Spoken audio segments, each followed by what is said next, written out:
আলু, সয়াবিন আর মটরশুঁটি দিয়ে যে কষা করেছি, দেখুন হয়ে গেছে। গোটা গোটা মৌরি পেঁয়াজ দিয়ে করেছি, এই যে মৌরি পেঁয়াজ দেখুন। এবার ভাতে এই সাইডে দিচ্ছি।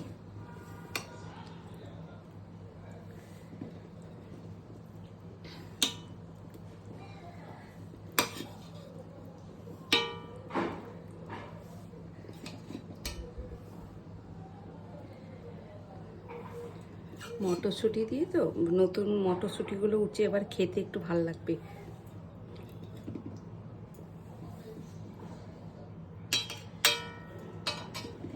দেখুন এই যে পেঁয়াজটা দেখুন কি সুন্দর সফট হয়ে গেছে।